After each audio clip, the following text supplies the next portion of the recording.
The Korath Desert burned beneath a blazing sun. Forward. Operating base. Falcon's Gate shuddered under relentless artillery fire. 2 Apaches were already wrecked husks on the sand. Only 1 bird remained untouched inside the hangar. The comms crackled, and Lieutenant Colonel Pierce's strained voice cut through the chaos. "Any Apache pilot on base, we need air cover now." Silence followed. Every trained pilot was either airborne or bleeding out. The explosions grew closer, shaking the metal walls. The enemy was breaking through. Inside the maintenance bay, a woman in grease-streaked coveralls looked up from wiping oil off her hands. Her voice came low but steady. "I can fly it." The bay went dead quiet. Someone muttered, "She's just a mechanic." Her name was Sergeant Rena Lawson. Everyone on base called her Wren. She was 31, barely 5'4", her palms rough and stained with the permanent scent of hydraulic oil and gun grease. For 4 years she'd kept Apache helicopters alive, and before that she'd spent 3 years tending Blackhawks in Germany. Her duty was to make them fly, not to fly them herself. That was the rule, and she'd lived by it. But Rena had grown up surrounded by rotors and flight manuals. Her father, Captain Mark Lawson, had been an Air Force pilot. She remembered sitting on his lap at 6 years old, watching him guide a cyclic stick in a flight simulator. He'd let her wrap her tiny hands around the controls and whispered about flying above the clouds, where nothing could touch you. "Up there," he'd said, "you're free." And she believed every word. She wanted that feeling more than anything. When she was 12, her father's chopper went down during a training run. Engine failure at low altitude, no chance to recover. At the funeral, uniforms gleamed, flags folded, and voices repeated the same empty line. He died doing what he loved. Rena didn't cry. She made a promise instead. She vowed she would fly, just like him, that she'd live in the skies where he'd fallen. At 18, she joined the Air Force and applied to flight school. She passed every written, physical, and psychological test until the vision check. Her left eye was off by just 0.75 diopters, barely below the limit. The examiner sighed, stamped her file disqualified in red, and moved on. She appealed twice, denied twice. The rules didn't bend, so she became a mechanic. If she couldn't fly these birds, she'd know them inside out. She mastered every circuit, every hydraulic line, every nut and rivet of an AH-64 Apache. She could strip down a turbine engine blindfolded. She could recognize the failing hum of a tail rotor bearing long before the instruments did. Her ear had become that sharp. The pilots used to tease her, calling her Grease Girl, and she'd just grin and keep her silence. None of them knew that after every late shift, she slipped out to an abandoned storage shed behind the hangar. Inside sat a broken flight simulator from the 90s, forgotten under a layer of dust. Night after night, Rena Lawson climbed into that dead machine's cockpit. She'd spend hours running flight scenarios, practicing emergency landings, memorizing every possible system failure. She was teaching herself to fly the very aircraft she wasn't allowed to touch. In her locker rested a worn green canvas bag. Inside it, wrapped in cloth, lay her father's old silver pilot badge. The metal was dull, the engraving faded with time, but if the light hit just right, you could still make out the words, "Captain M. Lawson, fly safe." She carried it everywhere. Sometimes, when the hangar was empty and the desert night went still, Rena would take the badge out, hold it in her hand, and whisper softly, like a ritual. "He died in the sky. I'll live there someday." No one knew about the simulator. No one knew about the bag. No one knew that Sergeant Rena Lawson, the quiet mechanic who kept their birds alive, had logged more imaginary flight hours than some rookies had in combat. And no one would have believed her, not until the morning she proved it. The attack came at dawn. Rena had been awake for 22 hours, finishing a turbine replacement on Apache tail number 734. Her hands were black with grease, her flight suit plastered with sweat. The desert temperature was already spiking past 100 degrees, though the sun had barely breached the horizon. She was fastening the last bolt on the engine cowling when the first mortar shell slammed into the eastern perimeter wall. The blast rattled the entire hangar, sending tools clanging to the floor. Someone screamed. Rena dropped her wrench and sprinted for the door just as 2 more rounds walked their way across the flight line. The precision told her this wasn't random shelling. This was a planned strike. Outside, black smoke was curling from the fuel depot. 2 Apaches sat crippled on the tarmac, rotors sagging, canopies shattered. One had taken a direct hit to its ammo bay. The other burned so fiercely no one could approach it. Crew chiefs and pilots scattered in all directions, some toward the bunkers, others toward the armory. The base sirens wailed. The radio erupted with panicked chatter. Someone yelled about enemy trucks advancing fast from 3 clicks out. Rena turned and dashed back into the hangar. The only aircraft still intact was the one she'd just finished. Tail number 734. Its turbine was new, the targeting system freshly calibrated, and she'd test-fired its 30mm chain gun the day before. The machine was fueled, armed, and ready for war, except there was no pilot to fly it. The bird was armed, fueled, and ready, but there was no pilot to lift it. Lieutenant Colonel Pierce barreled through the side door, his uniform dust-streaked, ash marking his jaw. A radio clenched in one hand, a sidearm in the other. He glanced at the Apache, then swept his gaze across the frozen mechanics and techs huddled in the hangar. His throat was raw as he barked into the headset. "Command, this is Falcon's Gate Actual. We've got troops pinned 2 miles north. I need immediate air support. Any Apache pilots on base? Anyone?" The radio popped and hissed. A thin, distant voice answered, "Negative, Falcon's Gate. All flight crews are either airborne or in the medical tent." No available pilots, Pierce swore under his breath. He looked back at the Apache, then at the motionless crew. "Anybody here have flight experience? Anyone at all?" Silence answered him. The mechanics exchanged glances. Nobody moved. Rena felt her heart hammering. Her father's words echoed in her head. The sky is the only place where you can be truly free.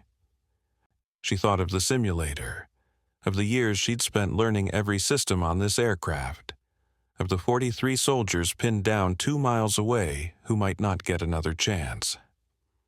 She stepped forward, her voice cut through the clamor, small but steady.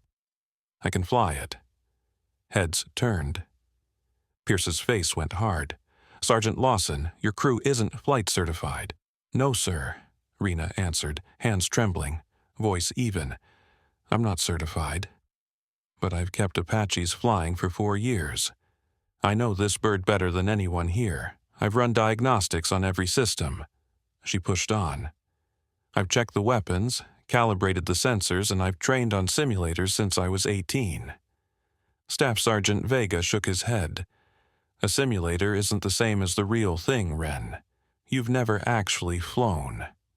"I know," Rena said, then locked eyes with Lieutenant Colonel Pierce. "But right now, I'm all you've got." Pierce held her gaze for a long beat. Another mortar slammed nearby. The hangar shuddered and dust rained from the ceiling.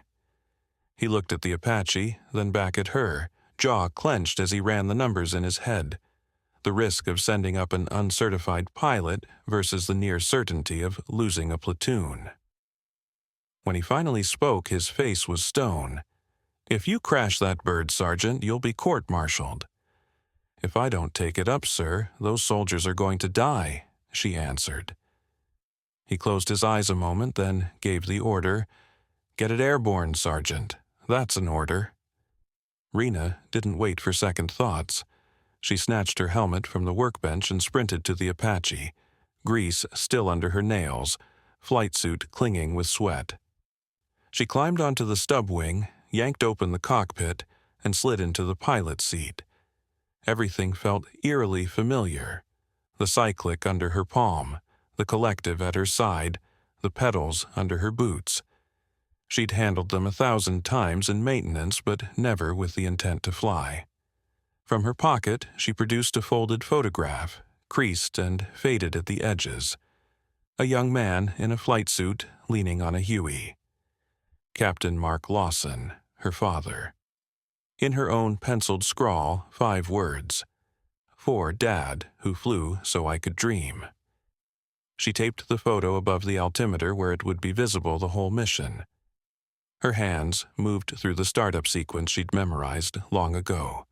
The auxiliary power unit whined. Turbines began to spool. The rotor blades rolled, slow at first, then picked up until they blurred over the hangar. Pierce's voice crackled in her headset.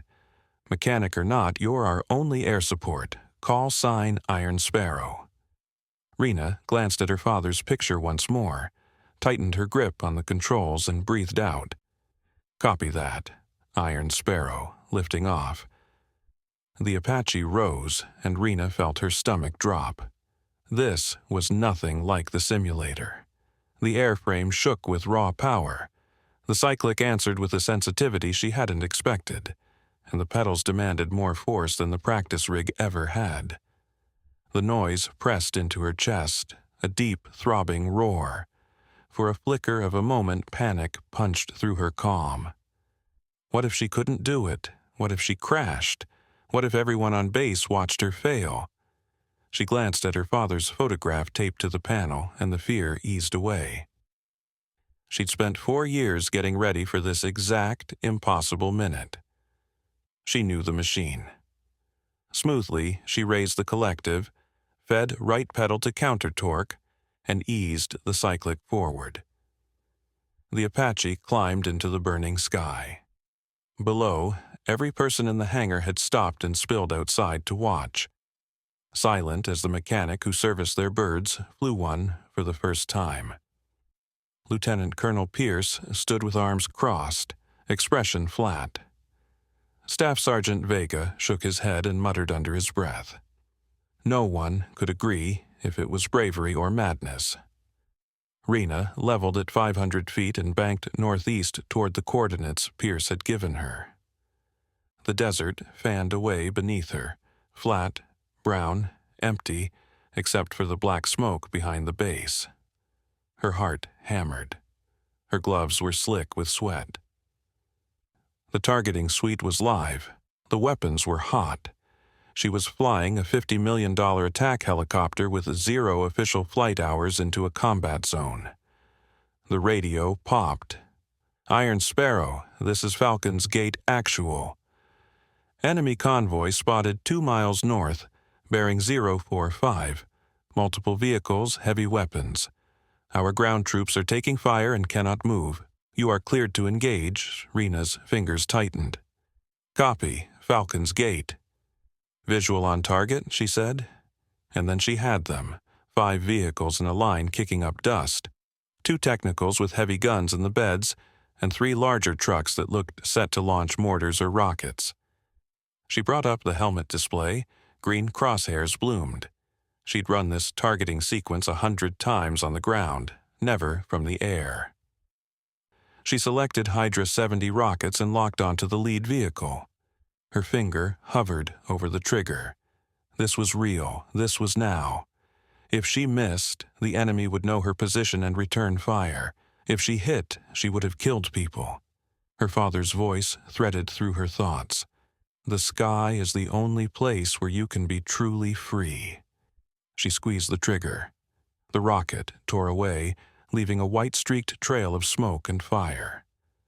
2 seconds later, the lead vehicle detonated in a ball of orange flame. The second truck fish-tailed and came to a halt. Rena banked hard left, swung back for another run, and fired again. Another truck went up.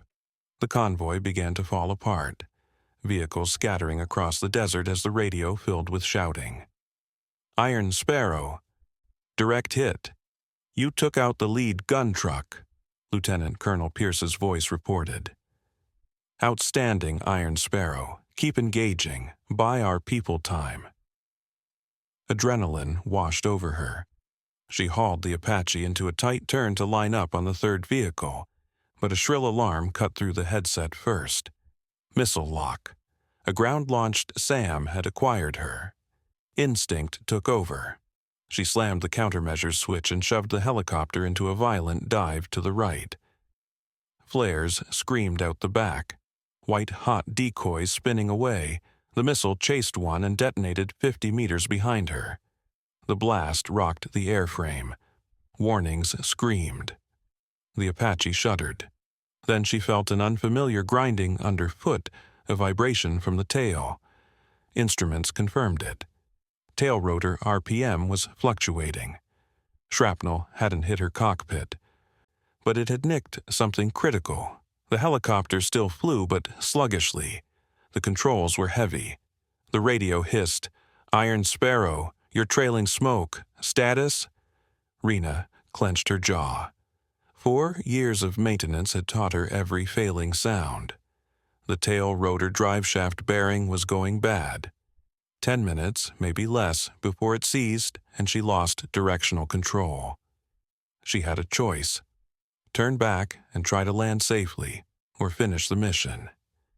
She stared at the panel and the taped photograph of her father, at the penciled words she'd written at 18, "For Dad, who flew so I could dream." She pressed the radio switch. "Falcon's Gate, this is Iron Sparrow. Tail rotor's damaged, but I'm still flying." "Negative, Iron Sparrow. Return to base immediately. That's an order." Rena ignored it. She swung the Apache around, locked onto the last remaining vehicles, and pushed forward. The grinding from the tail grew worse, the vibration harsher, but she refused to abandon the soldiers pinned below. Not while she could still fight. She unleashed the final salvo of rockets. 2 more vehicles vanished in twin bursts of flame. The convoy was gone. She switched to the 30mm chain gun and raked the battlefield, cutting down what was left of the resistance. Tracers streaked toward her, but she was already weaving through the air, impossible to pin down. The radio erupted in cheers. "Iron Sparrow, enemies breaking off. Our men are moving to safety. You did it!" Rena allowed herself a single, shaky breath of relief and turned the crippled Apache homeward. The tail rotor screamed now, the stick heavy as stone. Every motion was a battle of strength and will. She coaxed the helicopter forward, one careful degree at a time. When Falcon's Gate appeared in the haze, she saw the entire unit outside, faces tilted upward, watching. She came in low, fighting the controls, every muscle locked. The landing skids hit hard, bounced once, then settled. Engines cut. The rotors slowed. For a long moment she sat still, chest heaving, hands trembling. Then she peeled her father's photo from the panel, folded it gently, and tucked it into her pocket. Climbing down, her knees nearly gave out. She tore off her helmet, face streaked with sweat, dust, and smoke. Lieutenant Colonel Pierce approached, expression stern. "Sergeant Lawson, you disobeyed a direct order to return to base." Rena stood at attention, silent. The colonel's face softened. He raised his hand in salute. "And you saved 43 lives." Applause exploded around them. Soldiers cheered, shouting her call sign, "Iron Sparrow, Iron Sparrow, Iron Sparrow." Rena stood too tired to smile, hand brushing the pocket that held her father's photo. Her whisper was barely audible beneath the roar of fading rotors. "We flew, Dad, we finally flew." The blades came to a stop. The desert wind swept over the tarmac, carrying heat, dust, and the scent of burned fuel.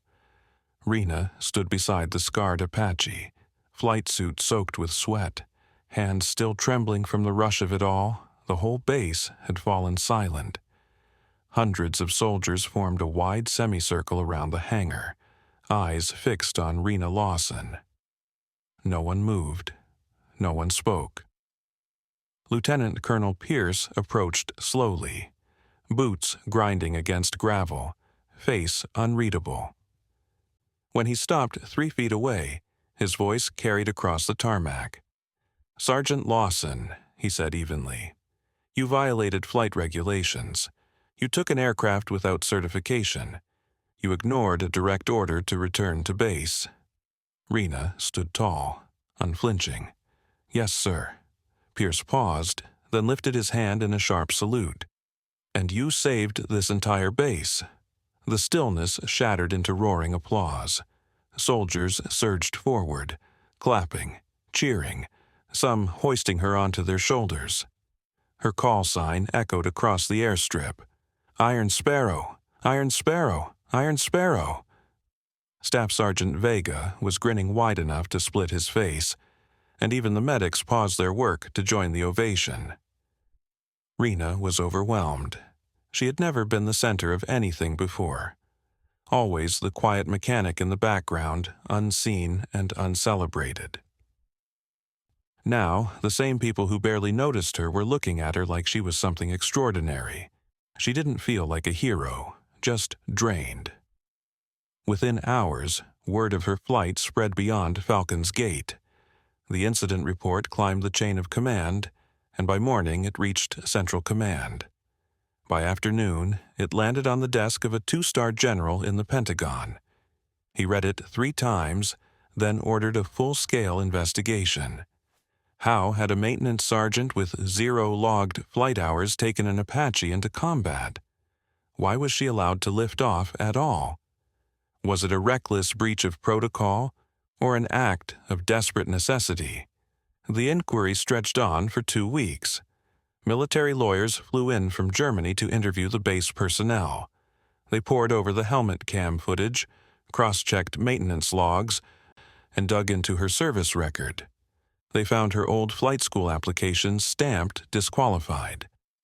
Rena sat through 8 hours of questioning, each version of the same demand. "Why did you think you could fly? Where did you learn? Did anyone help you? Were you trying to prove something?" She answered everything truthfully. She told them about her father, about the dusty old simulator in the back of the hangar, about how she never meant to break regulations, but when the moment came, there was simply no one else left to fly. But when that moment arrived, there was no decision to make. Someone had to fly, and she was the only one who could. When the pilots finally reviewed Rena Lawson's helmet footage, the room fell silent. A major with 20 years in the cockpit slowly shook his head. "She flew like she's been doing it for years," he said quietly. "Every move, textbook. The way she handled that tail rotor failure, I'm not sure I could have done it cleaner myself." Another pilot, a captain, leaned back in his chair. "She didn't fly by protocol," he said. "She flew with her heart." The investigation ended with a formal hearing. Rena was called to a conference room where 3 officers waited behind a long table. The senior, a gray-haired colonel with ribbons filling his chest, peered at her over his glasses. "Sergeant Lawson," he began, "you've put this command in an impossible position. What you did was reckless, unauthorized, and far outside the boundaries of regulation." Rena stood straight, eyes forward. She braced for the words dishonorable discharge. She braced to lose everything she'd worked for. But the colonel's tone shifted. "What you did also saved the lives of 43 American soldiers who would have died without air support. You acted with courage, precision, and selflessness." He shut the folder. This board has decided that no disciplinary action will be taken." Rena blinked, uncertain she'd heard correctly. The colonel rose. "Furthermore, Sergeant Lawson, you are hereby granted an honorary pilot designation for your actions under combat conditions. You won't receive full certification through standard channels, but your call sign, Iron Sparrow, will be entered into this unit's official record. You're dismissed." Her throat tightened as she saluted. Words wouldn't come. As she turned to leave, the colonel called after her. "Lawson, your father would have been proud." She stopped, turned back, and for the first time since the attack, allowed herself a faint smile. "Thank you, sir." 6 months later, Sergeant Rena Lawson stood before a classroom at Fort Avalon, Texas. The room was filled with helicopter mechanics flown in from bases across the world. They sat in neat rows, notebooks open, eyes full of curiosity and quiet doubt. She wasn't a general, she wasn't a seasoned combat pilot. She was a mechanic who'd flown a single mission. And that one mission had changed everything. Her lesson wasn't about flying. It was about something deeper. She told them that rules exist for a reason, and those rules save lives. But sometimes, in the chaos of war, the manual runs out of answers. Sometimes the person who saves the day isn't the one wearing wings. It's the quiet one in the corner, the one who's been preparing in silence, the one nobody believed in. She told them about her father. She told them about the vision test that had barred her from flight school. She told them about the broken simulator in that forgotten storage shed, and the thousands of silent hours she'd spent teaching herself to fly a machine she believed she'd never touch. She told them that preparation isn't just about ticking boxes on a checklist. It's about loving something so deeply that you can't help but learn everything about it, even if you think the chance to use it will never come. A young student, maybe 22, lifted his hand. He had that same restless energy Rena Lawson once carried when she first enlisted. "Sergeant," he said, "what if we're not good enough?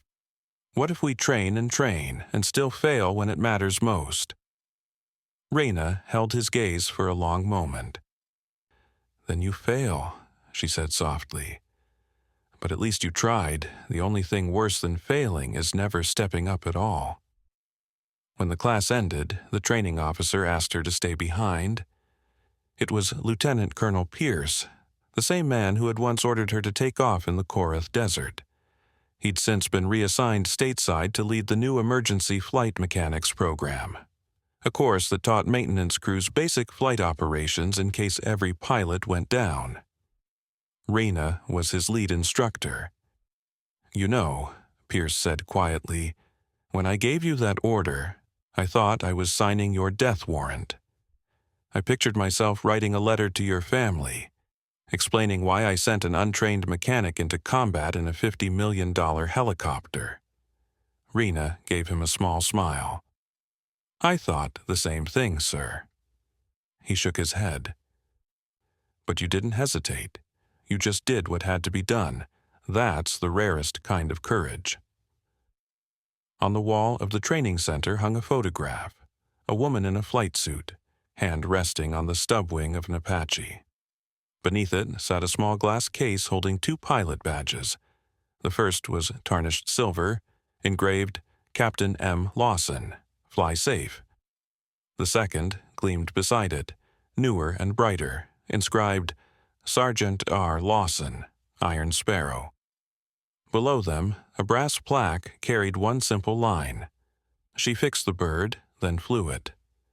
Every mechanic who passed through Fort Avalon saw that display. Some paused to read it. Some didn't. But all of them understood the message whether they realized it or not. You don't need permission to be ready. You don't need rank to be capable. You only need to care enough to prepare. And when the moment comes, to have the courage to step forward. Rena still carried her father's photograph in her pocket. Some nights, when the base was quiet, she would take it out, trace the faded pencil marks for Dad, who flew so I could dream, and whisper into the still air the same words she'd said 1,000 times before. "We're flying now, Dad. We finally made it." If you believe silent heroes deserve to be remembered, subscribe to Major Tom's Tales, where real stories are told by real people, not mass-produced by machines.